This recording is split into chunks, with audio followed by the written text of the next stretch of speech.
ሰላም ጤና ይስጥልን ክቡራትና ክቡራን ተመልካቾቻችን የአንድምታ ፕሮግራማችን ጀምሯል። የዛሬው የአንድምታ ፕሮግራማችን ከኔ በላይ ኢትዮጵያዊ የለም የሚሉ የሀገር ሽማግሌዎች ከመጡ እንግዶቻችን ጋር ይሆናል። ለውይይታችን የመረጥነው ርዕሰ ጉዳይ ደግሞ ቀጣይ የኢትዮጵያ ጉዞና የሀገር ሽማግሌዎች ሚና የሚል ይሆናል። እንግዶቼ ስለመጣችሁ እጅግ አድርጌ አመሰግናለሁ። እንግዶቼ አቶ ማሞዱ ባለ እና አቶ አበራ ሞልቶት ናቸው። የተለያየ ሙያ ዘርፍ ላይ በተለይ በማህበራዊ ዘርፍ ብዙ አገልግሎትና አበርክቶ ያላቸው ሰዎች ናቸው። ከነሱ ጋር በሚኖረን ቆይታ የተለያዩ ጉዳዮችን እናነሳለን። ስለመጣችሁ እጅግ አድርጌ አመሰግናለሁ። ስለተጋበዝን ደስ ብሎናል። እናመሰግናለን። እንግዲህ ሰሞኑን ባለው ወቅታዊ ጉዳይ ተነስተን ወደ ኋላ መለስ ብለንም ኢትዮጵያ ከየት ወዴት በሚለው በተለይ በጣም አጭሩን ጊዜ ነው የምናነሳው ከወቅታዊ ጉዳይ ጋር ለማያያዝና ሁላችሁም የመጣችሁበት የትውልድ ቦታችሁ የተለያየ ቦታ የተለያየ አካባቢ ሊሆን ይችላል።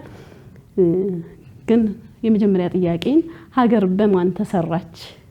ከርሶ ልጀምር። ከባድ ጥያቄ ነው። አገርን ህዝብ ነው የሚሰራት። አገር ማለት ህዝብ ነው፣ ህዝብ ማለት አገር ነው። ስለዚህ ጥሩ ህዝብ ያለበት አገር ጥሩ አገር ይሆናል። ይሄ ነው መሰረቱ የአገር። ሀገር በማን ተሰራች የሚለውን በአቶ አበራ ላይ የሚጨምሩት ሀሳብ ካለ እድልስጥ። በተጨማሪ ግን አንድ ሀገር ውስጥ የተለያዩ አካባቢ ላይ የተለያዩ ሰዎች አሉ፣ ግን አንድ መጠሪያ ያላቸው ኢትዮጵያ ውስጥ ሀገር ክልል ድንበር የሚባል ነገር ሳይኖር የሚኖሩባት ኢትዮጵያ ነበረች። ስለዚህ ስለ አብሮነት እዛ ውስጥ ያሉ የህዝብ ትስስር የአብሮነት ትስስር ምን ይመስል ነበር? ልክ ነው። አሁን አቶ አበራ እንዳሉት ሀገር የምትሰራው በህዝብ ነው። ህዝብ ደግሞ እንደ አካባቢው እንዳኗኗሩ አንዳንድ የሚለያይበት ነገር ሊኖር ይችላል። ግን ኢትዮጵያኖች በመሰረቱ አንድ የሆነ ክብር ያላቸው ህዝቦች ናቸው። የከበሩ ባህል ያላቸው፣ በሃይማኖት ሊለያዩ ይችላሉ፣ በቋንቋ የተለያየ አለ። ግን መሰረታዊ ህይወታቸው አኗኗራቸው በእውነቱ የሚደንቅ ህዝብ ነው። የማይጣላ በቀልተኛ ያልሆነ ህዝብ ነው። አሁን ይሄንን ስንናገር ከተሜውን ወይም በፖለቲካ ውስጥ የገባውን አይደለም። ዋናው መሰረቱ የኢትዮጵያ ህዝብ አንድ የከበረ ህዝብ ነው። ይሄ መሆኑን አሁን በማህበራዊ ኑሮ እንኳን በምንም አይነት የማይጣላ የሀገር አንድ ጠላት ሲመጣ የሚተባበር በሌላ ጊዜ ተለያይቶ ግን የሚደማመጥ ህዝብ ነው እና ይሄንን ለማየት አሁን አንድ ቦታ ሰርግ ቢኖር ፖለቲከኞች ተጣልተዋል፣ ተጋይተዋል። ግን እዛ ሰርግ ላይ ሁሉም አይነት በትስስሩ በግንኙነቱ አማራውም፣ ኦሮሞውም፣ ሌላውም ሁሉም እንደየ ውሎ አብሮ ይገናኛል። ያንን አይን ለቅሶ ቢኖር ይገናኛል። የለም ጠብ አይታይም። ይሄ ደግሞ ወደ ገጠር ሲሄድ ደግሞ የበለጠ የከበረ ነው እና የኢትዮጵያ ህዝብ ያ ነው። በዛ መንፈስ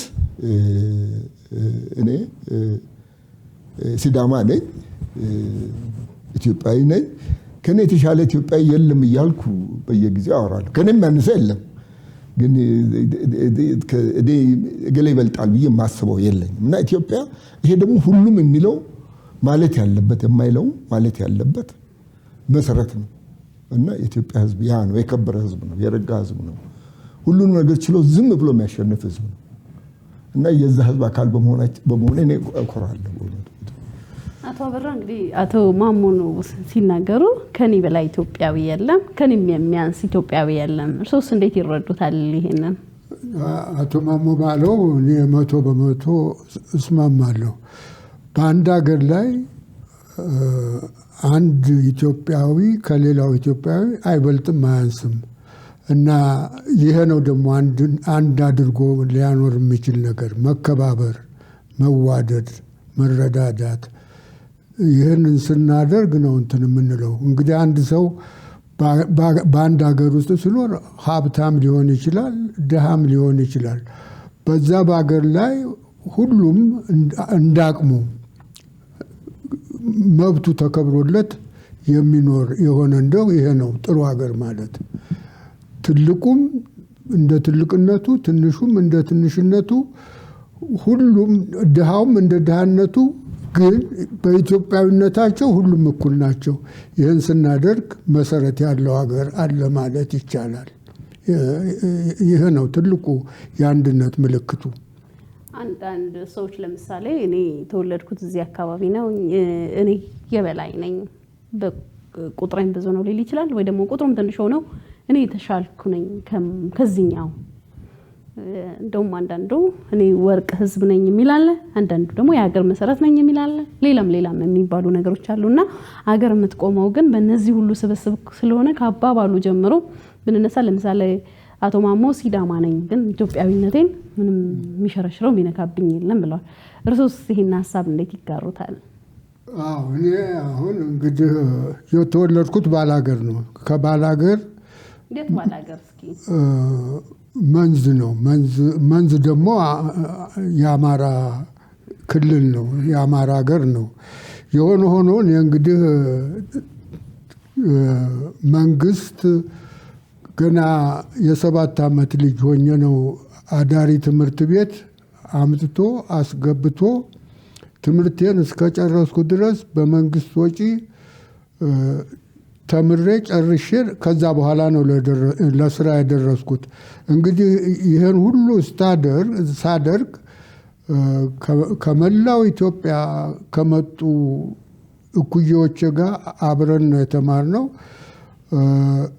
እኔ እንግዲህ አሁን መንዜ ነኝ፣ አማራ ነኝ። እኔ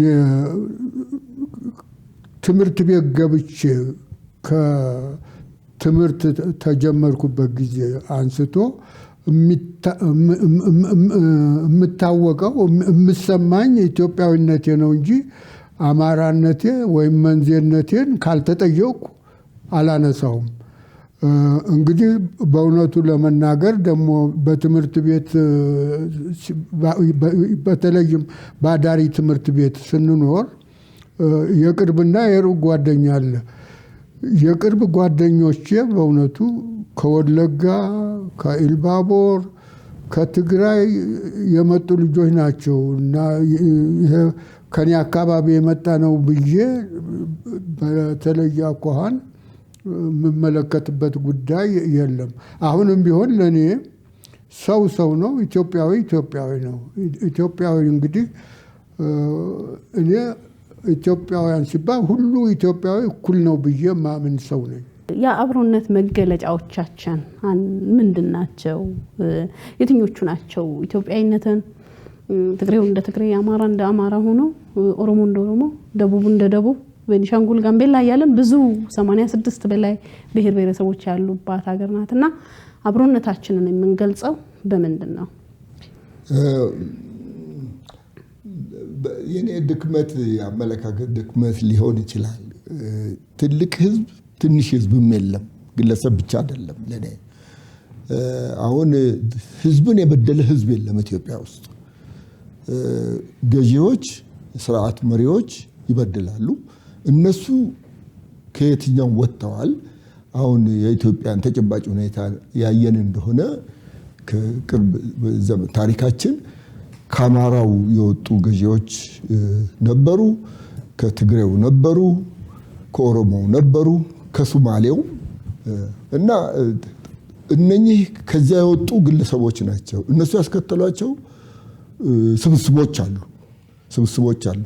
ወደ ላይ ከፍ ሲሉ ከዛም ይወስዳሉ። ግን ስሙን ያንን እነሱ ያሉበትን የወጡበትን ህብረተሰብ ህዝቡ እንደገዛ፣ እንደጨቆነ፣ እንደበደለ ተደርጎ ስለሚመሰልና ስለሚታይ አንዱን ጨቋኝ የበላይ አንዱን የበታች አድርጎ የመያየት ነገር የተሳሳተ ነገር አለ። ህዝብ መካከል ትልቅ ትንሽ የለም። የእግዚአብሔር ስራ ድንቅ ነው። ሁሉም ውስጥ ሁሉም አይነት ሰው አለ። ጀግና አለ፣ ፈሪ አለ፣ አዋቂ አለ፣ ታዛዥ አለ፣ አኩራፊ አለ፣ የማይቀበል አለ። ሁሉም ውስጥ አለ። ዲግሪ ይለያያል መጠኑ እንጂ ሁሉም ውስጥ አለ። ታዲያ አሁን ከአማራው የወጡ ገዢዎች ስለገዙ አሁን ለምሳሌ በሲዳሙ በኩል ነፍጠኛ የሚለውን ትርክት ብናይ እንደውም ገዢ ሆነው የመጡት ሌሎች ናቸው። ግን ከላይ ያለው ገዢ አማራ ስለሆነ ያንን አማርኛ ተናግሮ ያንን አይነት ልብስ ለብሶ ስለመጣ አማራው ገዢ ነው፣ ነፍጠኛ ነው፣ ጨቋኝ ነው ይባላል። ከተጨቋኙ የባሰ ጨቋኝ አማራው ውስጥ አለ። ትግራዩም እንደዚህ ነው። አሁን ነው እንደውም አሁን በመጨረሻ ላይ ለይተው ወጥተው እነዛ በዛንን በሚያደርጉበት ጊዜ እኛ ምርጥ ነን እኛ እንደዚህ ነን አላሉ። ሸፈኑ። የሁሉም ነን ብለው ስላሉ ከሩ አልወጣም። ወያኔ ይዞ ሲመጣ እኛ የተለየን ነን፣ ብርቅ ህዝብ ነን፣ እኛ ጀግኖች ነን፣ ፈሪ የሌለብን ነን ብለው ህዝቡ ያላለውን ቅን ህዝብ፣ ታዛዥ ህዝብ፣ ተባባሪ ህዝብ የሆነውን በራሳቸው መስለው እነሱ ሊጠቀሙ ለይቶ ከመውጣታቸው በስተቀር በብዛት መሀል ያለው ፖለቲከኛው ከሚጠቀም በስተቀር ህዝብ የበደለ ህዝብ የለም። ሁሉም ውስጥ ሁሉ አይነት ህዝብ አለ። አጋጣሚው በተገኘ ጊዜ በወጣ ጊዜ ያንን ስም ያስከትላል። ስለዚህ በህዝብ መካከል ለዚህ ነው ፍቅር እንጂ መተሳሰብ እንጂ መጎዳዳት የለም፣ ጠላትነት የለም። ፖለቲከኞች ግን ያንን ተጠቅመው ያንን ለብሰው ምንም ያላረገውን ህዝብ አምልኮቱ፣ አኗኗሩ፣ ምኞቱ ለሀገር ለኢትዮጵያ አንድ ለሆነ የሆነውን ህዝብ በጠላትነት ፈርጀውት ያ ነው አሁን እየቀጠለ ፖለቲካ እየለበሰ የመጣውና ህዝቦች እንደዛ ናቸው። ሁሉም ውስጥ ሁሉም አይነት አለ፣ ክፉም አለ፣ ሌባ አለ፣ አዋቂ አለ። አጋጣሚውን ባለማግኘት ድንቅ የሆኑ አዋቂ ሰዎች አሉ እዛ ውስጥ እና ይሄ ነው ህዝብ፣ የኢትዮጵያ ህዝብ በዚህ ነው መታየት ያለበት። በህዝብ መካከል ልዩነት የለም፣ ጠላትነት የለም። ኢትዮጵያኖች እንደዚህ ነው ማለት ነው። እንግዲህ ኢትዮጵያና ኢትዮጵያውያን እጣ ፈንታ የኔ ሰፈር የኔ መንደር እስከ መባባል ደርሰን ይህን 30 ዓመታት ኢትዮጵያና ኢትዮጵያውያን ብዙ ፍዳ ሲከፍሉ ቆይተዋልና በተለይ ባልነበረን ነገር መጻፍ ባልነበረን ነገር መገለጽ የኢትዮጵያውያን መለያ እስኪሆን ድረስና የደረሰውን ቀውስ ይሄ ነው የማይባል ትውልድ ንብረት ውድ የሆነ የሰው ልጅ ህይወት እንዲቀጠፍ አድርጓልና የደረስንበት ደረጃ አሁን የደረስንበት ሁኔታን እንዴት ያዩታል? እንግዲህ ምንድነው አሁን በንጉሠ ነገሥቱ ዘመን በእውነቱ ይሄ ጎሳ ነኝ የዛ ጎሳ ነኝ የዚህ ብሔር ነኝ የዛ ብሔር ነኝ የሚል ነገር የለም። ሁላችንም ትምህርት ቤት ብዙ ትምህርት ቤት አልነበረም። ትምህርት ቤት ለመግባት እድል ያገኘ ነው ከየትም አቅጣጫ የመጣ ነው። ተወዳድረን በርትቶ ያለፈው በትምህርቱ በርትቶ ያለፈው መጨረሻው ደረጃ ላይ ይደርሳል። ደካማም ሳይሆን ደግሞ መካከለኛ ደረጃ ላይ ይደርሳል። እና አንተ አማራ ነህና እዚህ ቦታ ተቀመጥ፣ አንተ ጉራጌ ነህና ይህ አይገባም፣ እንደዚህ የሚል ነገር የለም። አሁን በእውነቱ ወደ ጦር ኃይሎቻችን ብንሄድ ወደትም ብንሄድ ከሁሉም አካባቢ እንደ ዝንባሌው ገብቶ በደረጃው ስንሄድ እንደዚሁ እየሄደ ነው ያለው። ይሄ እኔ ከዚህ አካባቢ መጣሁ ከዛም አካባቢ መጣ የሚለው ነገር በእውነቱ ከኢህአዴግ ጋር ተያይዞ የመጣ ነገር ነው እንጂ ከዛ በፊት ያለ ነገር አይደለም። እኔ አሁን ለምሳሌ ከልጅነቴ ስራ ከጀመርኩበት ጊዜ ጀምሮ አብዛኛውን ጊዜ ያሳለፍኩት በገጠር ነው። እንዳጋጣሚ በአስተማሪነት ነው ስራ የጀመርኩት። በአስተማሪነት ስራ እንድሰራ የተደረገው ጢቾ በሚባለው ድሮ የአርሲ ዋና ከተማ ነበረ፣ በኋላ አውራጃ ከተማ ሆኗል። እዛ ነበር የምሰራው። እንግዲህ እኔ የኦሮምኛ ቋንቋ አላውቅም፣ ግን የኦሮምኛ ቋንቋ አለማወቂ ከህዝቡ አልለየኝም። ቤቴ መንገድ ዳር ነበረ። ገበያ ሲመጡ የተዋወቅኳቸው ሰዎች ቤቴ ገብተው ሻይ ጠጥተው ይሄዳሉ።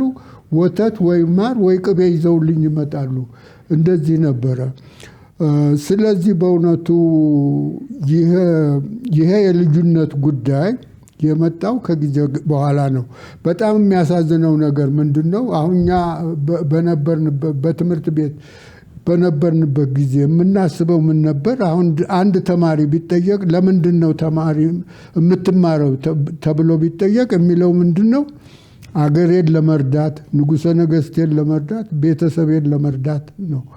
ለሁላችንም ሀገራችን ኢትዮጵያ ነች። አሁን ግን በጣም የሚያሳዝነውና የሚያሳፍረው አንዳንዴ በቴሌቪዥን የምናየው ስለ ኢትዮጵያ ቅሬታ እንኳን ቢኖረን ለባዕድ ስለ ኢትዮጵያ አንነጋገርም። የኢትዮጵያን ጥሩነቷን ነው እንጂ መጥፎነቷን ራሳችን እርስ በርሳችን እንነጋገራለን እንጂ አሁን እንደምናየው ኢትዮጵያ ዳውን በሌላ ሀገር በሌላ በጣም የሚያሳፍር ነገር። ይሄ ደግሞ የሚያሳዝነው ተማርን በሚሉት ሰዎች ነው። እኔ አብዛኛውን የሰራሁት በገጠር ነው። የገጠሩ ሰው በቋንቋው ቢለያይም በኑሮው፣ ባስተሳሰቡ፣ በመረዳዳቱ አንድ ነው። እኔ እንግዲህ አሁን እግዚአብሔር ይመስገን እድል አግኝቼ ኢትዮጵያን ከዳር ዳር አይቻለሁ። ገጠሩን ኤርትራን ጭምር አይቻለሁ። አንድ ነው ስርዓቱ። እንግዳ ሲመጣ አቀባበላቸው፣ ሲሄድ አሸኛኘታቸው። ቋንቋ ሊለየን አይገባም። ግን ከጊዜ በኋላ ባለፉት 27 እና 30 ዓመታት የተፈጠረው ነገር በጣም የሚያሳዝን ነው። አሁን በደርግ ጊዜም ቢሆን በእውነቱ ይሄ የልዩነት ነገር አልነበረም። ከጊዜ በኋላ ነው እንትን ያለው። በእውነቱ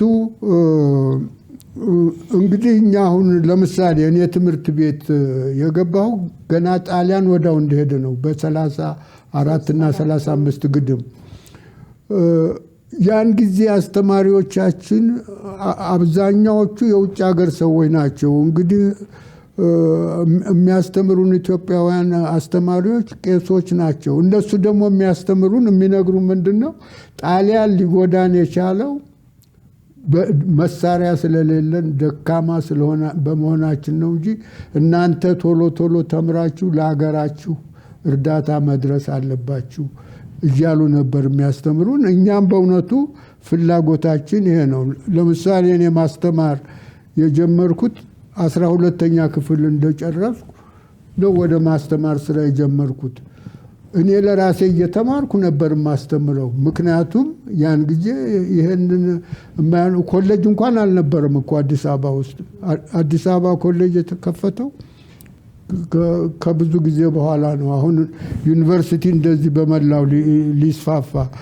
ግን አሁን ስንመለከተው የዩኒቨርሲቲው መብዛት ኢትዮጵያዊነታችንን አላሳደገም።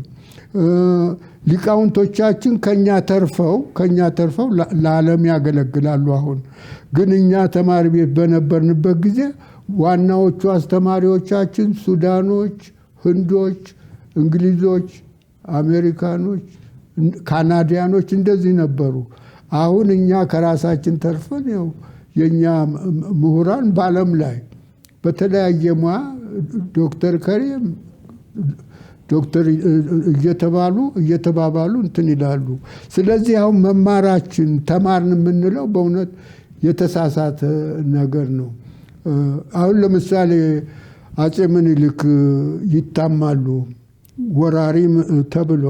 አጼ ምኒልክ ወራሪ አልነበረውም። በእውነት ተበታትኖ የነበረውን አገር አንድነት ለማድረግና አስተዳደሩንም ደግሞ አገሩን ካስገበሩ በኋላ መልሰው የሚሾሙት ያንኑ መሪውን ነው እና ተወላጁን ነው የዛው የአካባቢውን ሰው እንደነበረ ነው። እንግዲህ አሁን እሳቸው ምንድን ነው ለኢትዮጵያ ያመጡት ጥቅም? የባሪያ ሽያጭን አስቀሩ። ኢትዮጵያዊ መሆኑን ሰው መሆኑን በእውነቱ እንትን ያሉት ያስተማሩት እሳቸው ናቸው እና በእውነት ትምህርት ቤቶቻችን አሁን ባለፉት 27 ዓመት የሆነውን ሁናቴ ስንሄድ ልንማር የሚገባንን ሳይሆን ልንማር የማይገባንን መጣላትን፣ መለያየትን ይህንን ያስተማሩን። ያሳዝናል። ምክንያቱም ወደ ባላገሩ ብንሄድ ባላገሩ ምንድን ነው የሚፈልገው?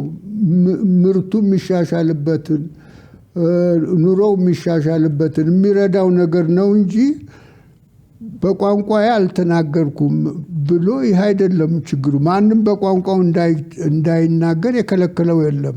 እርግጥ በየቋንቋው ማስተማር አልተቻለም። በአማርኛም እንኳን ማስተማር አልተቻለም ነበር። ማስተማሪያ መጽሐፍ አልነበረም። ማስተማሪያ መጽሐፎቹ ከኬንያ፣ ከግብፅ፣ ከካናዳ ከዛም ተጠራቅመው በመጡ መጽሐፍቶች ነው ማስተማር እንትን ያልነው። የራሳችንን የማስተማሪያ መጽሐፍ ማዘጋጀት የጀመርነው ከ1933 ወዲህ ነው እና ይህም ሆኖ እንግዲህ በእውነቱ አንድነታችንን ይዘን ነው ልናድግ የቻልነው። አቶ ማሞ ይሄ አሁን በተነሱ ጉዳዮች ላይ ተጨማሪ አድርገን የምናነሳው ብሔር፣ ዘር የሚባሉ ነገሮች አሉና ለርሶ ብሔር፣ ዘር የሚባለው ነገር ምንድን ነው? ይሄ በሰዎች መካከል ክፍፍል አለ። ከግለሰብ ይነሳና ቤተሰብ ይነሳና አካባቢ ይነሳና እንዲህ ያለ ይሄዳል፣ አገር ድረስ ይደርሳል። አሁን ከብሔር ብለን ከምንለው ብንነሳ ወደ ታች የወረድን እንደሆነ መከፋፈሉ አለ። ቋንቋ አለ፣ ባህሉ ባኗኗር መለያየቱ አለ።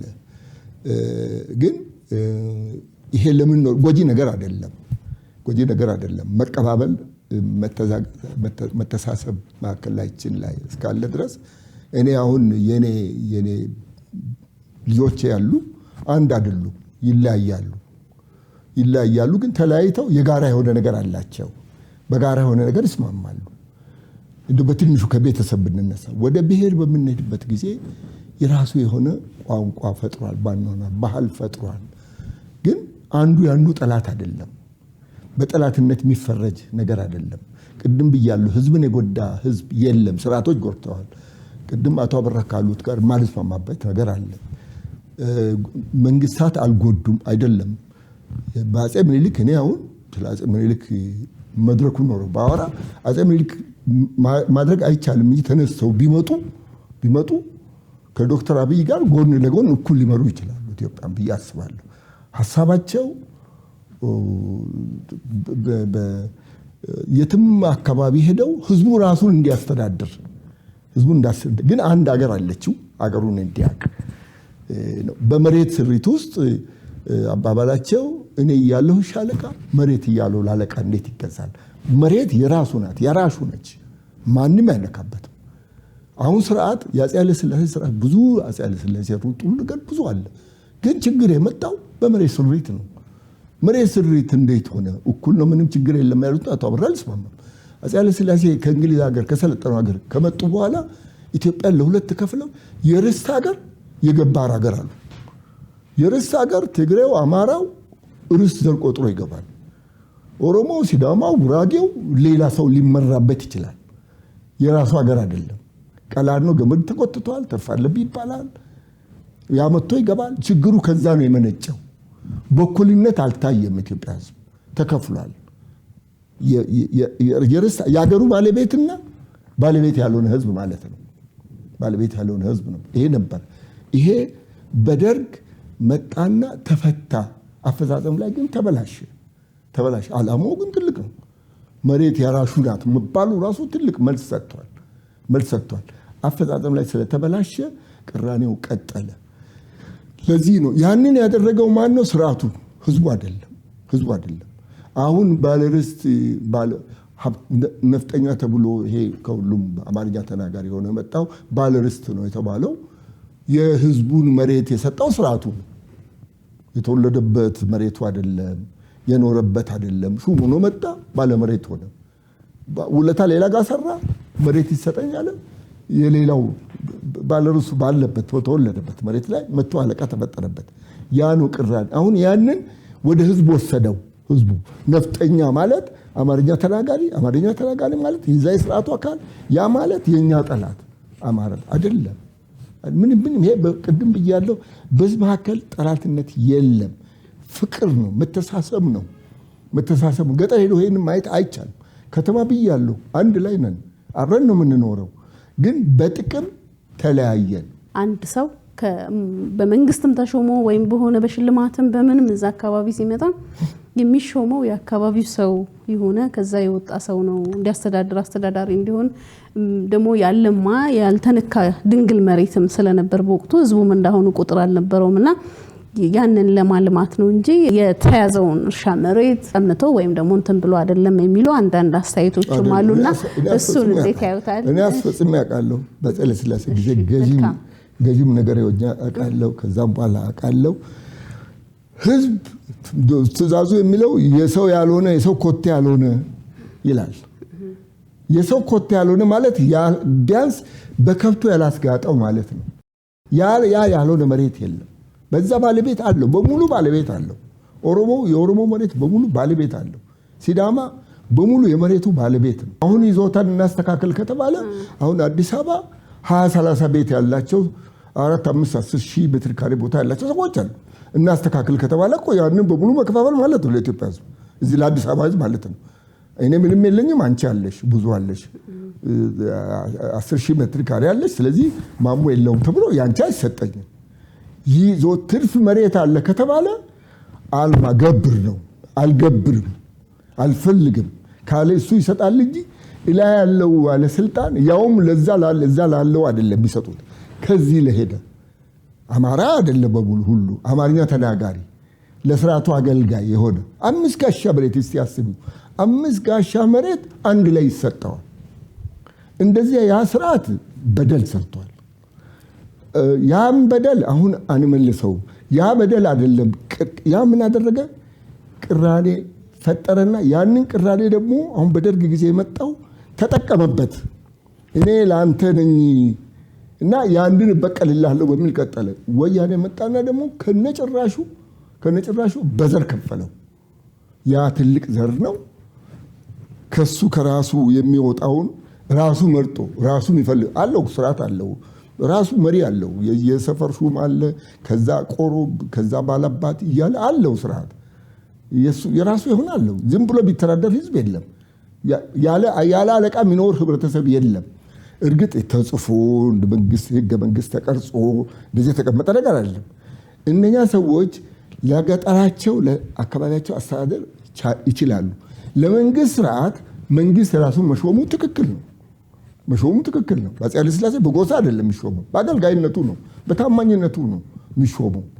ሁሉ አማራ አይደለም። አሁን እንደውም ሲዳሞ ጠቅላይ ግዛት ይባላል። በጠቅላይ ገዥነት አፄ ኃይለ ሥላሴ ከእንግሊዝ ሀገር ከተመለሱ በኋላ ራስ አደፍርስ የሚባሉ ሰው መጡ። ከዛ በፊት የመጡት ኦሮሞዎች፣ ጉራጌዎች የተለያዩ ሰዎች ናቸው። በዘር አይደለም የነበረው ነገር፣ በአገልጋይነት በታማኝነት ነው። ያ ግን እነኛ ታማኞች አድለው በእነሱ አማካኝነት አድሎ ተሰራ ነው። የመሬት ነገር ይሄ ነው። አፄ ምኒልክ ጊዜ አስተዳደሩ ከስር ይነሳል፣ ይሄዳሉ። ገብር እወቅ፣ ማዕከሉን እወቅ፣ አንተ ኢትዮጵያ አንድ ነች እወቅና ገብር ነው እንጂ የራሴ ከዚህ አሁን ተዋግቶ እኮ ንጉሥ ጦና ተዋግቶ ያን ሁሉ አድርገው መልሰው እዛ ሾሙ። ሀረር ተዋግተው ድል አድርገው መልሰው እዛው ሾሙ። እና ያ ስርዓት አልቀጠለም። ያ ስርዓት ከአፄ ምኒልክ በኋላ አልቀጠለም፣ ተለወጠ። ሲለወጥ እርግጥ ነው ሁሉም በራሱ ብቻ መግዛት አለበት ማለት ኢትዮጵያ አንድ ስለሆነች ከሁሉም ድርሻ እንዲኖረው መደረጉ ጥሩ ነው። ግን ለሁሉም ድርሻ አልተሰጠም፣ እድል አላገኘም። የከበበው ማዕከሉ ተጠቀመበት። ያንን ህዝቡ ደግሞ ባለማወቅ አሁን ህዝቡን ራሱ እንደ ገዢ አድርጎ ቆጠረ። ህዝቡ ብቻ አይደለም ከዛም የወጡት አሁን ለምሳሌ አማራው ውስጥ የወጡ ኢትዮጵያን የመሩ እንግዲህ አፄ ቴዎድሮስ፣ ከዛ በኋላ ንጉሥ ተክለ ጊዮርጊስ ናቸው። ከዛ ደግሞ አፄ ዮሐንስ፣ ከዛ አፄ ምኒልክ እያሉ መጥተዋል። እነኚህ በግለሰብ መሬት በችሎታቸው ነው የመጡት እንጂ ኢትዮጵያ ያለው አማራ በሙሉ መንገስ የሚችል ነው ማለት አይደለም። እዛ ውስጥ ሞኝ አለ፣ ሀብታም አለ፣ ድሃ አለ፣ ሁሉ አይነት አለ። ሲዳማ ውስጥ ያለ አይነት ሁሉ አማራ ውስጥ አለ። ትግሬ ውስጥ ሁሉ አለ። ግን ተመሰለና አሁን ወያኔዎቹ እንደሚሉት እኛ ገዢዎች ነን፣ የጠራን ሰዎች ነን፣ የልዩ ሰዎች ነን አሉ፣ ጀግና ነን አሉ። ሌላውን ፈሪ እንደሆነ አድርገው አሳዩ። ያም ምን ያስከትላል? ጠላትነት፣ በዚህ መካከል ጠብን፣ አብሮ እንዳንኖር የማድረግን ነገር ነው። ህዝቡ ይህንን ከተረዳ ደግሞ የግለሰቦች ጥፋት እንጂ የህዝቡ ጥፋት እንዳልሆነ መቀበል መረዳት አለብን። ቀጥሎ ደርግ ከተማ ቦታ አሁን አዲስ አበባ እንጃ የ1000 ሰዎች ይኖራሉ። ባለቤቷ ጥቂቶች ናቸው። ደርግ ነው ያከፋፈለው። አከፋፍለው ግን እንደዚህ ችሎታው ሰጥ በዘር አልነበረም ደርግ ያንን የሰራው። ትልቁ ነገር ደግሞ ደርግ ኢትዮጵያ የምትለው ነገር ይቀበላል። ያጣ ነው የተጎዳ ነው። ትልቁ ነገር ኢትዮጵያ ወደብ አጣች። ኢትዮጵያ በዘር ተከፋፈለች። ፈጽሞ መሆን የሌለበት ነገር። እኔ ባለቤቴ አማራ ነች። እኔና ባለቤቴ በመሪት በፍላጎት እንጂ እሷን በዘር ፈልጌ አይደለም ያገባሁት። እሷም እኔን በዘር ፈልጋኝ አይደለም። ኢትዮጵያኖች ነን፣ ተግባባን፣ አብረን አሁን 53ኛ ዓመታችን ኖረናል። ከዚህ በላይ ህይወት የለኝም እኔ ከዚህ በላይ። ይሄ ዘር መሐከላችን የሚተሳሰብ ነገር የለም። የበላይነት የለብንም፣ የበታችነትም ነገር የለንም። ይሄ ደግሞ ህዝቡ ውስጥ አሁንም ያለ ነገር ነውና ይሄ አሁን በደረሰው ኢትዮጵያ አሁን ትልቅ ተስፋ ላይ ደርሳለች ብዬ አስባለሁ። ምናልባት አማራ፣ ኦሮሞ፣ ትግሬ፣ ጋምቤላ፣ ሶማሌ የሚል እና ከዛ በኋላ ደግሞ የተሳሳቱ ትርክቶች አሁን ቀደምም ሲነሳ እንደነበረው ሰምተናል። ይሄን ትርክት ለማቆም በእድሜ በኑሮ ልምዳችሁ አንዳንዱ የሚጋነን ሊሆን ይችላል፣ ትንሽ ነገር ጫፍ ተይዞ የሚሰፋ ነገር ይሆናል። አንዳንዱ ፍጹም ያልተፈጠረና ያልሆነ ነገር ጥላትነትንና መለያየትን የሚያሰፋ ነገሮች ተስፋፍተው አይተናል እና እነሱን ነገሮች ለማስቆም እንደ ሀገር ሽማግሌነት እንደ ልምዳችሁ ምን መደረግ አለበት ይላሉ? እዚህ ላይ በእውነቱ ትልቁ ነገር ዋናው መሰረቱ ትምህርት ነው። ትምህርት ካሪኩለም ነው። ልጆቹ ከስር ተቀርጸው እንዲወጡ ኢትዮጵያዊነትን ቅድሚያ የሚሰጥ ካሪኩለም ያስፈልጋል። ከዚህ በላይ እንግዲህ በእውነቱ ትልቁ ኃላፊነት ያለው ሚዲያ ላይ ነው። ሌላው ነገር ደግሞ ምንድነው? በእውነት እነዚህ ባህላዊ ድርጅቶች አሉ። አሁን እድሮች፣ እቁቦች፣ እነዚህን የመሳሰሉት ድርጅቶች ኢትዮጵያኖች እኮ ከየትም መጥተው አንድነት ተሰብስበው በጋራ የሚጠቀሙበት ነገር ነው። በጋራ የሚሰሩበት ነገር ነው። እንግዲህ እንደ ሽማግሌ የኔን አስተያየት ለመስጠት በእውነቱ አሁን ይህን ሰሞን የተደረገው ጦርነት በእውነቱ ሊደረግ የማይገባው በጣም የሚያሳዝን ጦርነት ነው። ምክንያቱም ባለስልጣኖች ስልጣናቸውን ስለለቀቁ ወደ መበጥበጥ ሄደው ወደ ሀገር መበጥበጥ ሄደው ይህን ያህል ህዝብ ሊያስፈጁ አይገባም ነበር። እውነቱን ለመነጋገር በእውነቱ ወያኔ ለምንድን ነው ከዚህ ጠቅላይ ሚኒስትሩ ከሌላ ፓርቲ ሲመረጥ ተሰብስቦ ወደ መቀሌ ሄደው? ደግሞ እዛም ሄዶ አርፎ ቢቀመጥ ግድ የለም ነበረ።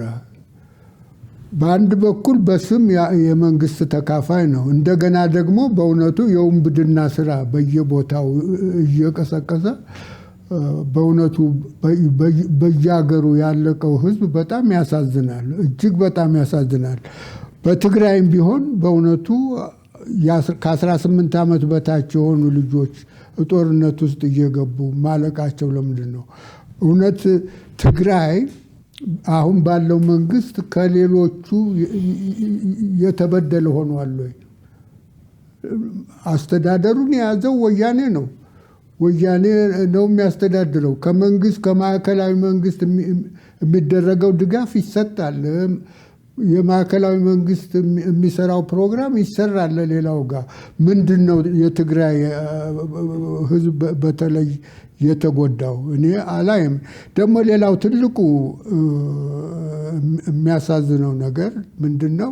ለኢትዮጵያ አንድነት ትግራይ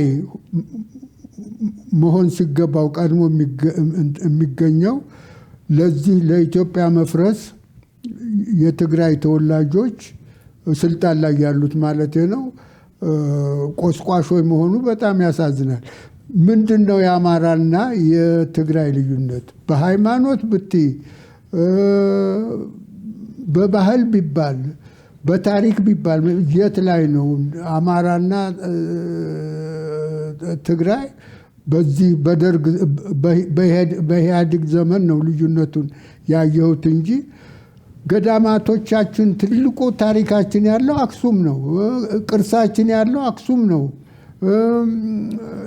እና ምንም ለልዩነት ምክንያት የሚሆን ነገር የለም። በእውነት ኢህአዴግ ከመጣ አንስቶ ደርግ ከመጣ አንስቶ እንግዲህ በየቦታው ያለቀውን አማራ መመልከት በጣም ያሳዝናል። በጣም እጅግ ያሳዝናል እና ምንም ምክንያት የለውም ለዚህ። የትግራይ ህዝብ በተለይ የተበደለበት ምንም ምክንያት አላይም። እንትና ወያኔ ከስልጣን ስለወረደ ነው ይሄ ጦርነት የተከፈተው እንጂ ሌላ ምክንያት የለውም። ዴሞክራሲ ከሆነ ደግሞ መንገዱ መተዳደሪያው በፊት የመሪነቱን ስልጣን ይዘው የሚሰሩት 4 ፓርቲዎች ነበሩ። 3ቱ በአንድ ወገን ሲሆኑ ወያኔ ያንን መንገዱ ዴሞክራሲ ከሆነ ያንን መከተል ነበረበት። አሁን ይሄ ምርጫ በእውነቱ እንግዲህ የመንግስቱ ዋናው አካል ኃላፊው ህግ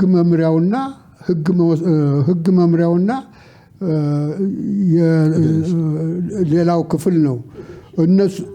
እነሱ የወሰኑትን ነገር ስህተት እንኳን ቢሆን ተከራክሮ በውይይት ይፈታል እንጂ ውሳኔው የሚጣስበት ምንም ምክንያት የለም እና ለዚህ ጦርነት ምንም ምክንያት የለም። ደግሞ ትልቁ የሚያሳፍረው ነገር ድንበር ጠባቂውን ወታደር አቅማችን ሁሉ ተከማችቶ የተቀመጠበትን ክፍል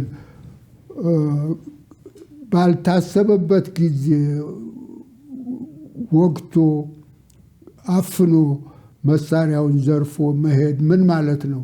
ለውጭ ጠላት ይልቁንም አሁን ስንት ጠላት ባለበት ጊዜ በሩን መክፈት ምን ማለት ነው? ጉዳያችን አይደለም የኢትዮጵያ ጉዳይ ማለትን ይሄ በቀጥታ አይናገርም። በእውነት ይሄ በጣም የሚያሳዝን ነው፣ እጅግ በጣም የሚያሳዝን ነው። እንግዲህ ይህንን በእውነት ታሪክ ጸሐፊዎችም እንዴት እንደሚያስቀምጡት አላውቅም።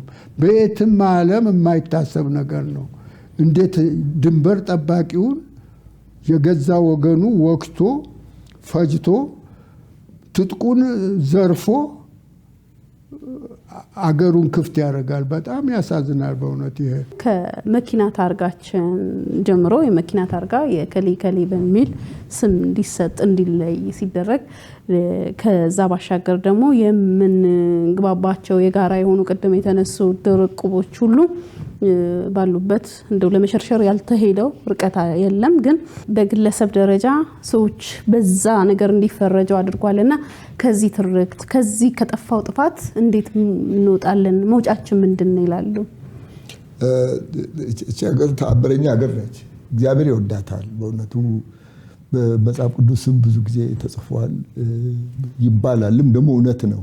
ልክ ሊታቅ ስትደርስ መፍትሄ ይፈጥራል አምላክ እና አሁን ያ ነገር ነው የሆነው። ብዙ ደግሞ በእውነቱ ቅድም እኔ አጼ ምኒልክን አናቂ ነኝ ብያለሁ። ሌሎቹ መናቂ አይደለም እና ከአጼ ምኒልክ ቀጥሎ ደግሞ አሁን የሚተካ መሪ አይኖርም እያልኩ ስል ዶክተር አብይ መጥተዋል እና ይህ አመራር ከነትዕግስቱ በእውነቱ አሁን ትላንትና በተሰጠው መግለጫ ማንም እንደዚህ ያለ ትዕግስት ይሄን ችሎ ማለፍ ይሄን ችሎ ለድል መብቃት በእውነቱ የሚደንቅ ነገር ነው። ያልተደረገ ነገር የለም። ጸጥታ የለም። ይሄ አዲሱ ለውጥ ከመጣ በኋላ ሰላም ጠፋ ይባላል። ባለፈው ሰላም ይሄ ከ2 ዓመት 10 ወር በፊት ከነበረውና ከወዲህ ከመጣው የኢህአዴግ አሰራር ለኔ ከዛ በፊት ሰላም አልነበረም፣ ጸጥታ ነበር።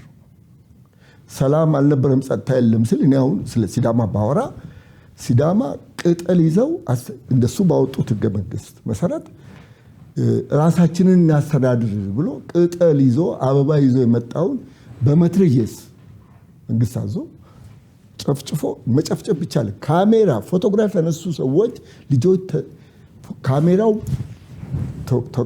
ተቀምጠው ልጆቹ ታስረው ወሬ እንዳይወጣ ተደርገዋል። ተመሳሳይ ነገር ደብረ ዘይት ለሬቻ የመጡትን እንዲህ ብለው እጃቸውን እንዲህ የመጣ ሰው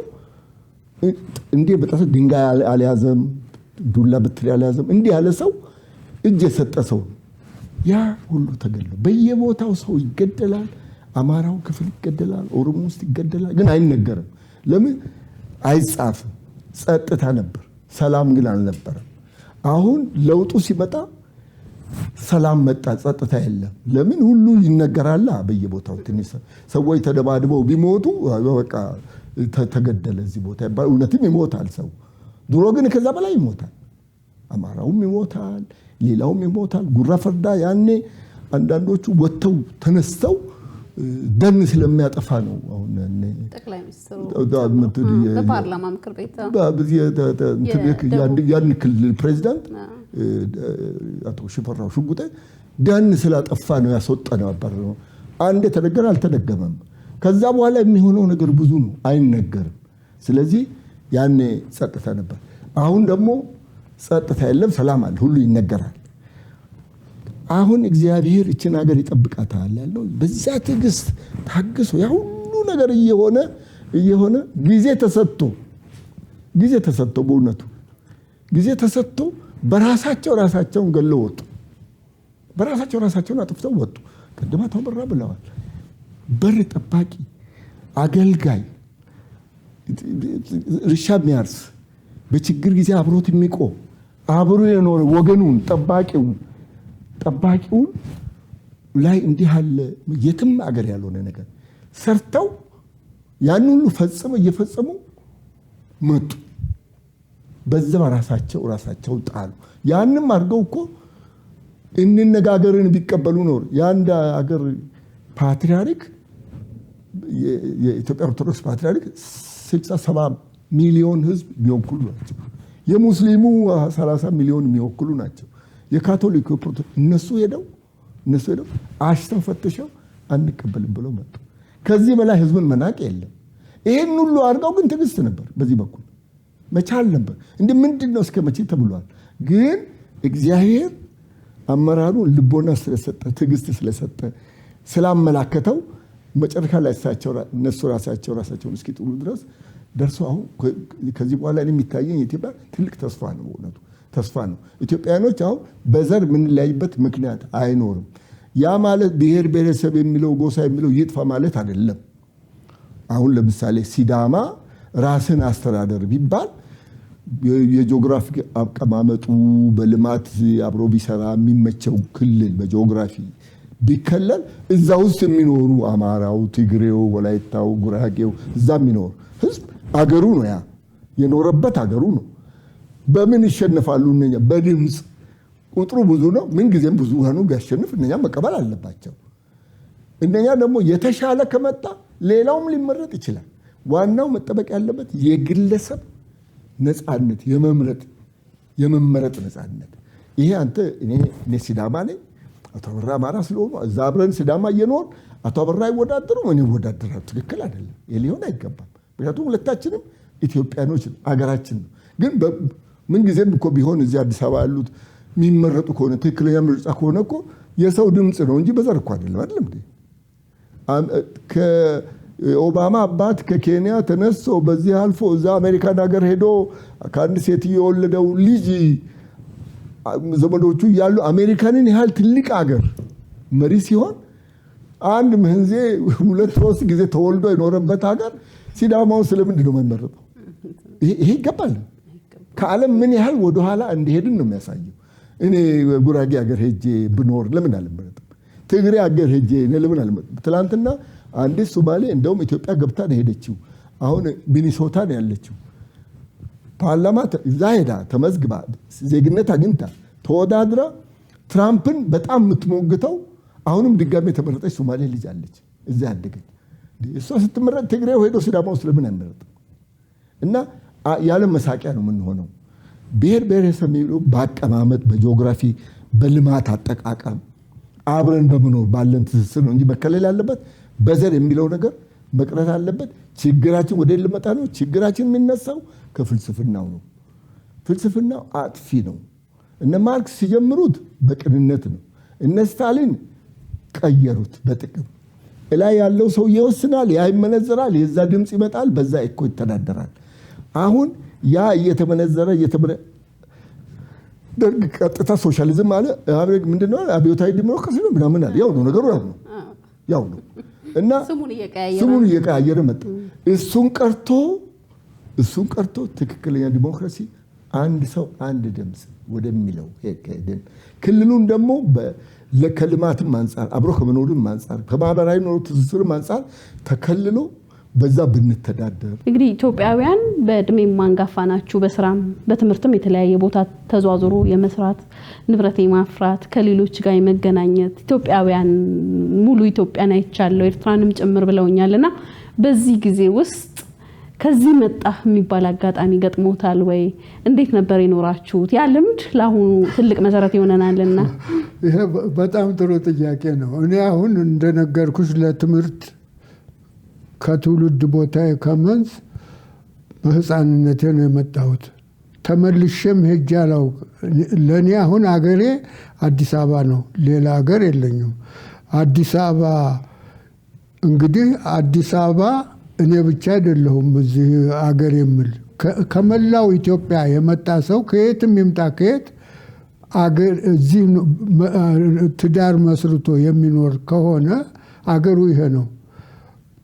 አዲስ አበባንም ትተን ናዝሬትም ወይም አዳማም ቢሆን እዛ ያለውም ሰው ቢሆን እዛ ንብረት መስርቶ ከኖረ አገሩ እዛ ነው። እንግዲህ ይሄ ኢትዮጵያ የሁላችንም ነች፣ ለሁላችንም ትበቃናለች ብለን አምነን በዚህ ካልሄድን መኖር አንችልም። ኢትዮጵያ ደግሞ አሁን ላለነው ኢትዮጵያውያን ብቻ ሳይሆን ሌላም እጥፍም ቢሆን ታስተዳድረናለች ኢትዮጵያ። እንግዲህ የሚያስፈልገው ምንድነው? በኢትዮጵያውነት በብልጽግና ለመኖር ትምህርት ነው የሚያስፈልገን። ትምህርት፣ የእርሻ ትምህርት ያስፈልጋል፣ የምህንድስና ትምህርት ያስፈልጋል፣ የአስተዳደር ትምህርት ያስፈልጋል። ይሄንን አድርገን ራሳችንን በራሳችን እያሻሻል ሳይንሳዊ በሆነ መንገድ ከኖርን ያለችን ሀገር ከኛ ተርፋ ለብዙ ትበቃለችና ምንም የሚያጣላ ነገር የለም። አሁን ለምሳሌ አሜሪካን ብንወስድ ወይም እንግሊዝን ብንወስድ በግብርና ስራ ላይ የሚተዳደረው ሰው ከ3% አይበልጥም። ከ3% አይበልጥም። የኛ ኢትዮጵያኖች 85% የሚሆነው ገበሬ ሆኖ ራሳችንን እንኳን መመገብ አንችልም። ስለዚህ ምንድነው የሚያስፈልገን? በቂ አገር አለን፣ ሀብታም አገር አለን። ተምረን ይችን አገራችንን አሻሽለን በሰላማዊ መንገድ ተባብረን መኖር ነው የሚያስፈልገን። እርስዎ ለምሳሌ ሲዳማ ነው የተወለዱት፣ ግን እንደነገሩኝ አዲስ አበባ ነው የሚኖሩትና አዲስ አበባ በመኖሩት ከዛ ተነስተው እዚህ ሲመጡ ተዘዋውሮ የመስራት የመኖር ጎረቤት እድር ከተለያዩ ሰዎች ጋር የመገናኘት በትምህርት ዓለምም በስራ ዓለምም የሚያገለግሉትም ህዝብ እሱ የተወለዱበትን አካባቢ ሳይሆን ሌላውን ህዝብ ነው የሚያገለግሉትና ይሄ የነበረ ልማድ የቱ ጋር ነው የቆመው? ምን ተፈጠረ? አሁን ለዚህ ችግራችን መፍትሄ እኔ ይሆናል ብዬ የምለው መጀመሪያ ፍልስፍናው ብያለሁ። ከዛ ይሄ ያለው ህገ መንግስት የሚባለው ነገር የወያኔ የፖለቲካ ፕሮግራም ነው። እንግዲህ ተመርጧል፣ ድምፅ ሰጥተናልም ተብሏል። ህዝቡ እያወቀ ነው። አሁን እኔ ማቀውን ነገር አንተ እጅ የለህም ብሎ ቢለኝ ህጉ ካለ የለኝም፣ ግን እጅ አለ እና ይሄ ህገ መንግስት በሁለት ምክንያት መታገድ አለበት። ይሄ ጥሩ አስተዳደር ኢትዮጵያ አሁን ተስፋዋ ትልቅ ነው በእውነቱ ዘረኝነት የለም። በአመራሩ ላይ ወደፊት አርቆ የማየት ነገር አለ። ትዕግስቱን አይተናል። ድንቅ ነው። የማሳረቅ ነገር ሃይማኖትን ከሃይማኖት ጎረቤትን አገር ወጥቶ ማሳረቅ ማስማማት ድንቅ ነው። ይሄ በእውነቱ በእጅ የያዙት ወርቅ እንደ መዳብ ይቆጠራል የሚል ተረት እንደሱ ካልሆነ እንዲህ ያለ ነገር አናገኝም። ግን አንድ የጎደለ ነገር ይሄ ህገ መንግስት ቢቻል መለወጥ አይቻልም። ቢታገድ ለምን ነው የሚታገደው? መገንጠል ብሎ ይጋብዛል። አሁን እኔ ከኋላ አንድ ነገር አለና እንዳታይ ወይም እንዲህ ያለ ነገር አለ ቢባል ከዛ ጊዜ ጀምሮ እኔን ማየት እፈልጋለሁ። ምክንያቱም ስሜቴ ተቀሰቀሰ። በቃ ከኋላ ምን አለ እላለሁ። መገንጠል ትችላለህ ተባለ። ሁሉም የሚነሳው የአካባቢው ንጉስ መሆን ነው። እንግዲህ ኢትዮጵያ የ86 ንጉሶች ወይም የ86 ፕሬዝዳንቶች ሀገር ልትሆን ነው እና እሱን ደግሞ ፍልስፍናው በድምፅ ሰጥቶ በመመረጥ አይደለም፣ በድርጅታዊ ስራ ነው እና ብልጡ ይወጣና ንጉስ ይሆናል። ይሄ እንዳይሆን ህገ መንግስቱ መታገድ አለበት። አዲስ ህዝቡ ህገ መንግስት እስኪመርጥ ድረስ ከዛ በኋላ በዚህ አመራር አሁን የተባለው ህገ መንግስቱ ታግዶ በምንነት ተዳደረ የሽግግር መንግስት ህገ መንግስት ይሆናል። ያኔ አሁን ወያኔ መጥቶ የነበረውን ህገ መንግስት አድርጎ የሽግግር ቻርተር ብሎ አቋቋመ። በቻርተር ቀጠል ሌላ ይሄን ብልጫ ተብዬው እስኪመጣ ድረስ አሁንም የታገደው ቻርተር ይወጣል። በሱ ቻርተር ምርጫ ይካሄዳል። ጊዜው አጭር ነው። አሁን ምርጫ ከፊታችን ሆኖ ለምን እዛ እንገባለን ቢባል እስማማለሁ። ግን ያ ምርጫ ትክክለኛ ምርጫ ይሆናል ብዬ ተስፋ አድርገው ይሄ አመራር ከያዘው አሁን እስካሁን ድረስ በመጣው በዚህ መሪ በዚህ አመራር ይሄ ምርጫ በትክክል ከተካሄደ ይሄ ህገ መንግስት ራሱ ይቀራል። ምክንያቱም የኢትዮጵያ ህዝብ መገንጠልን የሚፈልግ ሹማምንቶቹ ካድሬዎቹ ያው ካልሆነ በስተቀር ህዝቡ መገንጠልን አይፈልግም። እኔንን እንደው የትም ያለው ህዝብ ተገንጥዬ ልሁን ብሎ የሚል ያለ አይመስለኝም። አይልም ደግሞ ምክንያት የለውም። የተሳሰረ ህዝብ ነው እና ይሄ ቶሎ ብሎ ምርጫ ቢካሄድበት ተከታ ችግራችን ይፈታል። አሁን ከዚህ በኋላ ብዙ ችግር አይኖርንም ብዬ አስባለሁ። እርግጥ ድህነት በአንድ ጊዜ አይጠፋም። አሁን ብዙ ሰዎች የሚሉት ህገ መንግስቱ ለምን አይለወጥም? ህገ መንግስቱ የህዝብ የተስማማበት ስላልሆነ መለወጥ አለበት የሚሉ ብዙዎች ነበሩ። አሁን በፊት ቀደም ሲል ጠቅላይ ሚኒስትሩ ይህን ለማድረግ የሚችሉ አይመስለኝም ነበር በእኔ። አሁን ግን በገዥነት ላይ ያለው መንግስት የብልጽግና መንግስት ስለሆነ ጠቅላይ ሚኒስትሩ እያንዳንዱን ክልል በማሳመን ስምምነት አድርጎ ህገ መንግስቱን ማሻሻል ምንም የሚያግድ ነገር የለም እና በእውነቱ ይህንን ቢያደርጉ የሚቀጥለውን ምርጫ በጣም የቀና የህዝብን ፍላጎት የተከተለ ያደርገዋል። ለጠቅላይ ሚኒስትሩም በእውነት ትልቅ ክሬዲት ይሆናል ይሄ ብዬ ነው እንትን የምለው። አሁን በስልጣን ላይ ያለው መንግስት የብልጽግና መንግስት ስለሆነ ማሳመን እሳቸው እያንዳንዱን ክልል የማሳመን አቅም ስላላቸው በእውነት ይህንን ህገ መንግስቱን ቢያሻሽሉት በእውነት ትልቅ እርምጃ ነው ብዬ አምናለሁ። እዚህ ላይ በተደጋጋሚ የሚነሳ ነገር አለ። እንግዲህ እናንተ ኖራችኋል፣ የአገር ሽማግሌ አባቶች በልምድም በሙያም በእድሜም ከፍ ያላችሁ ናችሁና ይሄ ሁሉ ጥፋት ሲፈጸም የአገር ሽማግሌዎቻችን የት ነበሩ የሚል ነገር ይነሳል።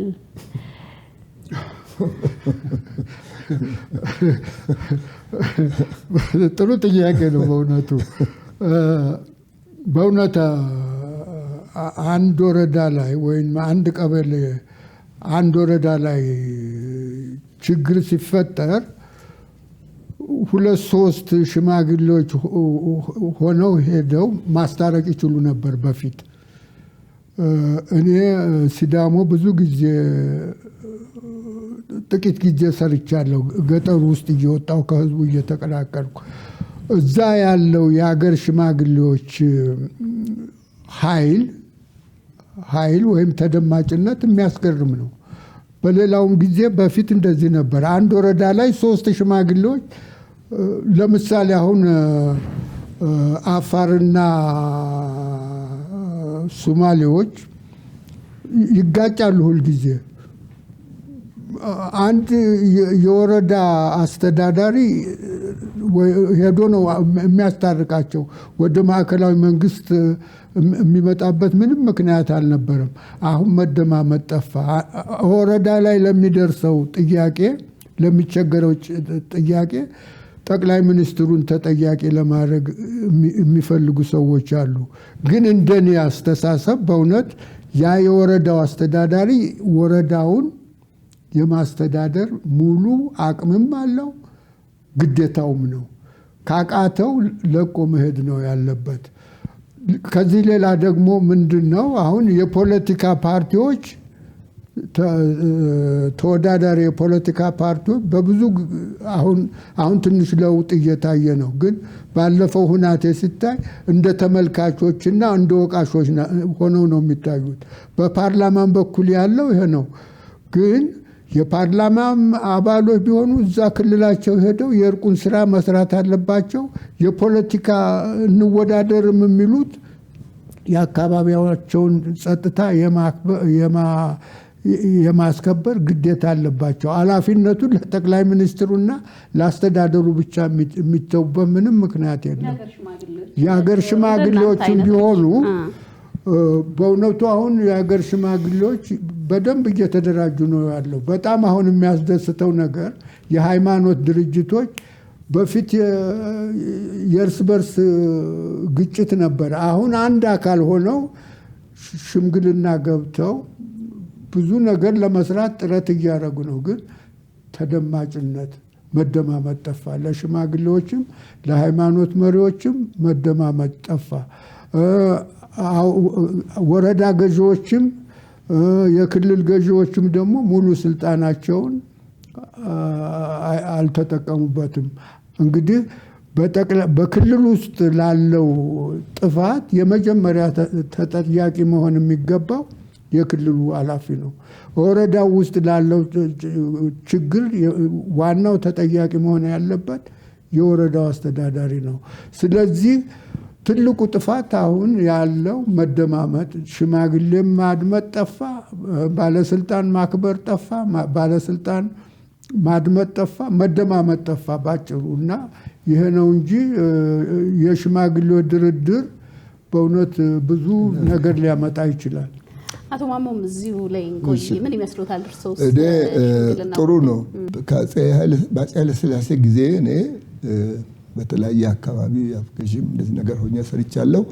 ህዝብ ጉባኤ ይባላል። የሀገር ሽማግሌዎች ከገጠር ይመጣሉ፣ ከተማ ይሰበሰባል። ህዝብ ስሜቱን ይናገራል።